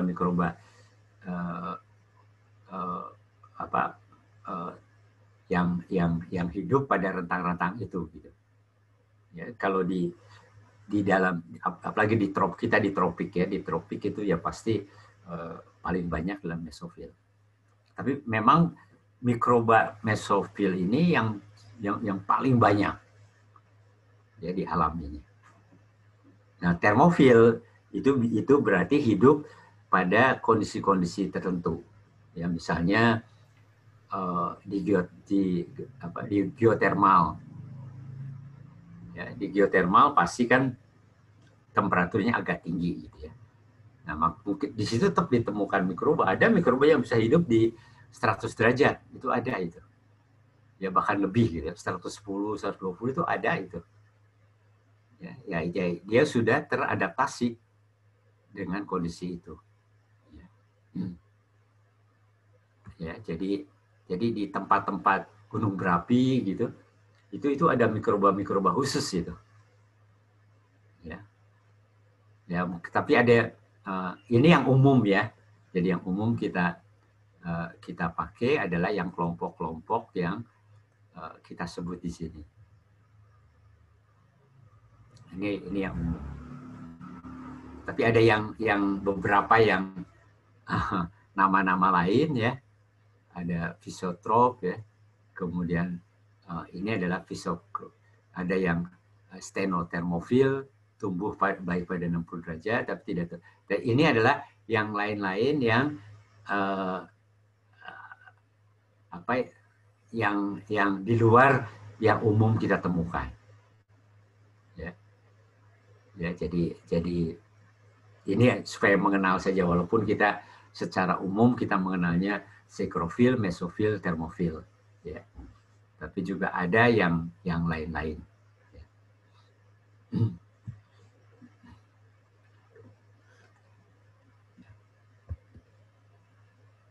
Nah, ini yang saya tadi katakan bahwa temperatur tinggi itu ada yang memanfaatkan dalam bentuk sterilisasi, ya. Tetapi juga nanti ada yang untuk pangan, ada yang memanfaatkan pasteurisasi. Ya, jadi pasteurisasi itu sel vegetatifnya mati, tetapi sporanya kalau dia masih ada yang berbentuk sporanya masih bertahan. Jadi ini yang dilakukan pada umumnya adalah pada temperatur 60 derajat selama 30 menit ya. Jadi Anda tahu Pasteur ya, pasteurisasi itu dari nama orang Pasteur itu ya. Yang kalau di Bandung ada jalan Pasteur, itu Pasteur itu ya, orang itu. Ya saya tidak tahu, Anda tahu nggak siapa Pasteur itu? Mungkin ada yang tahu siapa Pasteur itu? Orang apa Pasteur itu? Mungkin ada yang tahu? Pasteur itu orang apa?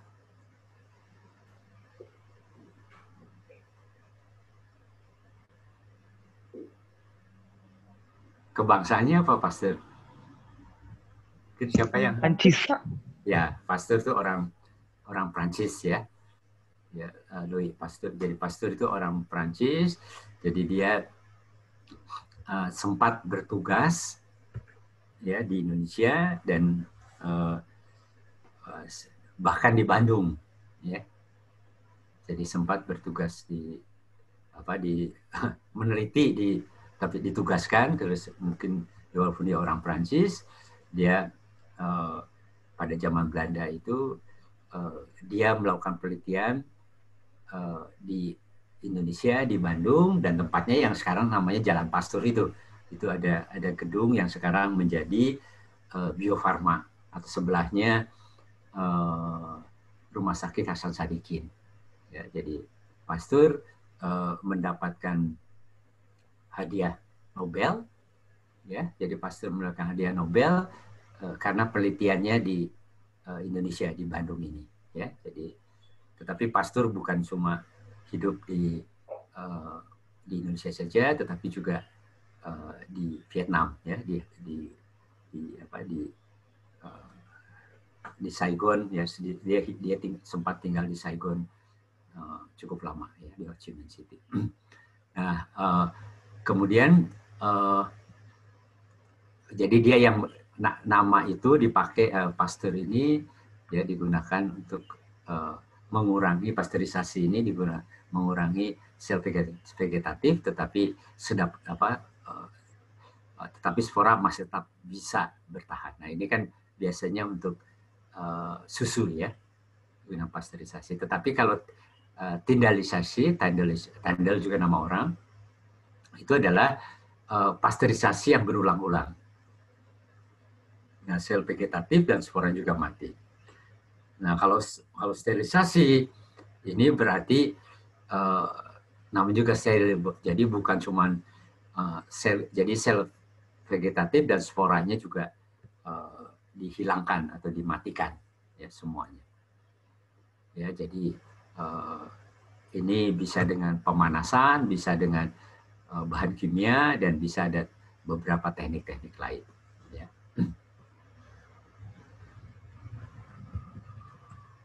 Oke,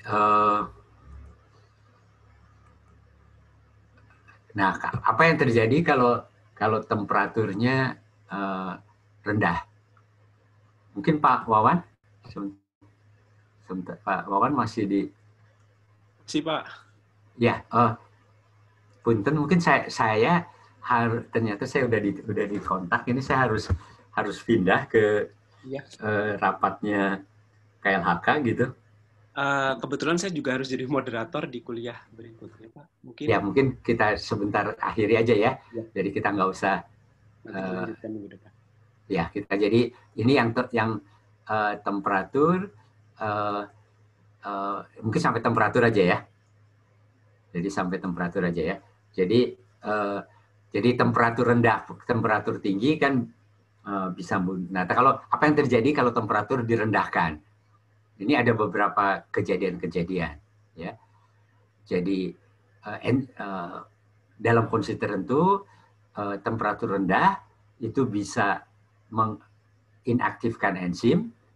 Nah, tapi prosesnya reversible, jadi bisa enzimnya tidak mati, ya. Jadi kalau kita naikkan lagi, temperatur enzimnya bisa aktif lagi. Tetapi kalau didinginkan dengan cara tiba-tiba, ya, tetapi masih tetap di atas titik bekunya, sebagian bisa mati itu dengan namanya cold shock, begitu, ya. Didinginkan tapi masih di atas titik beku air. Nah, kalau di bawah titik beku bisa memungkinkan terjadinya kerusakan-kerusakan, ya. Jadi kerusakan organel dari mikroba itu bisa mengalami kerusakan. Tetapi nanti ada teknik lain, ya. Kalau kita lihat dengan cara melakukan pendinginan, ya, yang dikenal dengan lifolisasi, ini dipakai untuk, ini ada tekniknya, ya. Jadi mendinginkan jauh di titik beku air dalam keadaan vakum, mikrobanya nggak rusak gitu, ya, atau tidak mati begitu. Ini teknik yang dipakai untuk mengawetkan mikroba dalam waktu yang panjang begitu. Ya, lifolisasi itu. Ya, kalau refrigerasi Anda tahu itu ditempatkan pada suhu antara 4 sampai 10 derajat, dan kemudian kalau dibekukan, nah ini di bawah titik beku bisa tidak rusak, ya, tapi ada teknik-tekniknya, ya, yaitu dengan menambahkan gliserol. Kalau tadi kan dikatakan bahwa di bawah titik beku terjadi kerusakan organel, tapi ada teknik untuk melakukan penyimpanan di bawah titik beku ya, dengan menambahkan glycerol. Nah ini kenapa begitu? Mungkin coba dicari tahu ya. Jadi glycerol akan membantu apa sehingga aktivitas mikrobanya berhenti, tetapi tidak mengalami kerusakan organelnya. Ya. Oke, saya rasa mungkin itu dulu Pak Wawan untuk hari ini. Baik, terima kasih Pak Chandra dan mahasiswa sekalian. Berarti untuk perkuliahan hari ini kita cukupkan sekian. Jangan lupa mengisi daftar hadir di CX ya. Selamat pagi. Assalamualaikum warahmatullahi wabarakatuh. Waalaikumsalam.